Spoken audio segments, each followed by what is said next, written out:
This is downtown Johnstown, Pennsylvania, on a Saturday afternoon this past 4th of July weekend. The weather couldn't be more perfect, 75 and sunny. So you may be wondering, where exactly is everyone? And the answer is not in Johnstown. It's one of the many Rust Belt cities that has become something of a ghost town in the last 50 years. In 1950, it was a thriving city with a population around 70,000. It played a critical role in the coal and steel industries. But as they declined nationwide, so too did Johnstown at a local level. Today, the population sits just over 15,000, a quarter of its peak. Where there was once a thriving, productive economy, now there's abandoned buildings, a significant drug problem, and the perception of limited opportunity. This story isn't unique to Johnstown, Pennsylvania. It's a story that's seen across the Midwest. It impacted big cities like Detroit, Cleveland, and Pittsburgh, as well as smaller ones like Youngstown, Gary, and Johnstown. There's been plenty written and discussed about what led to this, the deindustrialization of America and the shipping of jobs overseas. But today, rather than going deep into that part of the issue, I'm going to look at something that I think is a lot more productive. Where we are today and what opportunities do these places present? When I was in Johnstown, my opinions about it felt a little bit bipolar. On the one hand, when you get there, you feel like you're stepping into the land that time forgot. In a lot of ways, it's blatantly obvious why the town is struggling and why few people are moving in. A large percentage of the buildings are abandoned, it's clearly economically depressed, and evidence of the drug trade is obvious. But despite all these clear issues, it would be just as easy to write a list of why you would want to move there. In an age where housing is getting harder and harder to afford, homes in Johnstown are still amazingly affordable. Livable homes can be had for $50,000, and reasonably nice homes can be had for around $100,000. Even on a $15 an hour wage, homeownership is well within reach. And while there are signs of the drug trade, I never felt particularly unsafe when I was walking around the town. Also, the scenery is great. The town's perched around a river surrounded by lush mountains on all sides. There's multiple opportunities for outdoor activities nearby. It could be a great place for the outdoor enthusiast. While I was there, I did some hiking around the Johnstown Incline, one of the steepest inclines in the world. There was also a baseball game and a concert downtown the weekend I was there. Tickets for the baseball game were only $5, which is not something you'll find most places.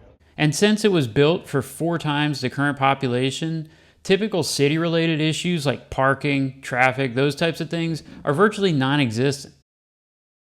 Even though it's experienced a severe decline, it still has a metropolitan population of around 150,000, meaning that pretty much everything you could want as far as basic shopping and services go are easily accessible. And finally, there's the history of the place. I know some people may think history is superfluous when it comes to deciding where to live, but I think it's underrated. I don't think you have to be a history buff to appreciate a historic town over a suburban strip mall. There's something innately more interesting about living in a town with history, and something that I think is far more appealing about living in a town with history to most people. So it's a conundrum. On the one hand, you're faced with the area's obvious shortcomings, but on the other hand, it seems like the place is full of potential. One of the most important things that needs to be considered when talking about the revitalization of a place like Johnstown or any other Rust Belt city is determining what constitutes a successful revitalization and what performance metrics are most important to consider. A lot of people that I've talked to about this are quick to shut the conversation down with something along the lines of, the place is dead, it'll never be what it once was, coal and steel are never coming back to America, the end. And it's true. Johnstown will almost certainly never be a steel and coal hub again, and the population will almost certainly never reach 70,000 within the city again. But my question, are either of these really relevant going forward? The town could, in theory, reinvent itself to be successful in a different way than before, but equally as successful depending on what metrics you're looking at. As impressive as the town's historical legacy was, it's not the end-all be-all.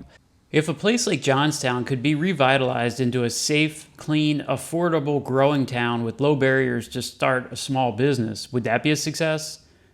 In my opinion, it would be. It's probably never going to be Northern Virginia, but that's exactly where the opportunity lies. Despite the constant barrage of consumers' propaganda we face, not everybody wants to live in a $900,000 McMansion, driving a new BMW with a $1,200 a month car payment. Even a lot of the people that do this probably aren't necessarily being made happy by it, but they just do it because it's what society says to do. Which takes me to my next point. We need to change the mindset surrounding how we live, work, and spend money. Billions of dollars are spent each year to promote the virtues of a materialistic lifestyle that includes spending money, going into debt, and having the latest and greatest everything. But is any of that really making people happier? On the flip side, places like Johnstown are automatically dismissed by many for being too poor, too run down, too isolated. But I think for a lot of people, these are actually features, not flaws. So if you look at it from the right perspective, it looks totally different. Instead of it being too poor, it's much more affordable. Instead of it being full of vacant properties, it's buildings that are already built, just waiting to be used for something. And because there's a lot of these buildings, they're far more accessible and far more affordable than in many other places, especially if you're trying to start a small business or do something like that. And instead of it seeing it as being too isolated, it's really the opportunity for a tighter-knit community. We as humans aren't designed to have 3 million friends, and people that live in large cities oftentimes have less community than people that live in small towns. I think most people do best in a relatively small community with overlapping social circles and people who actually know each other in person. But it's a societal mindset that we need to change, and it's not something that'll change easy. An example of a similar but slightly different mindset is the college mindset. For decades, it was the conventional wisdom in American society that you had to go to college, even if that meant taking out an immense amount of debt at 18. It's really only been in the last decade or so that people have really questioned, is that the best idea for an inexperienced, often directionless 18-year-old to go hundreds of thousands of dollars of debt to get a degree that they may or may not use? But there's enough of a financial interest in maintaining the status quo and the social conditioning that people continue to be brainwashed into thinking that this is the only option. And I see a lot of parallels between this societal pressure and the societal pressure against living in a place like Johnstown. There's no major financial interest in getting people to move to small, affordable towns. There aren't big builders looking to draw in the big spenders, and there isn't that much political influence, so political leaders are unlikely to spend much of their time shining a spotlight on any of these places. So, going back to Johnstown, the question comes up, who would it actually appeal to? There's unquestionably some people that the life in a place like Johnstown wouldn't appeal to. If you're someone who lives for the Manhattan nightlife or someone with a very specific job in a very specific place, then obviously it won't make sense to consider a small town community. The same goes for the people who really do get joy out of owning high-end things and appreciate consistency and orderliness. But if you're a remote worker, an aspiring entrepreneur, or someone who just wants to get away from the hustle and bustle of city life, or suburban life for that matter, without going completely off the grid, it's worth considering.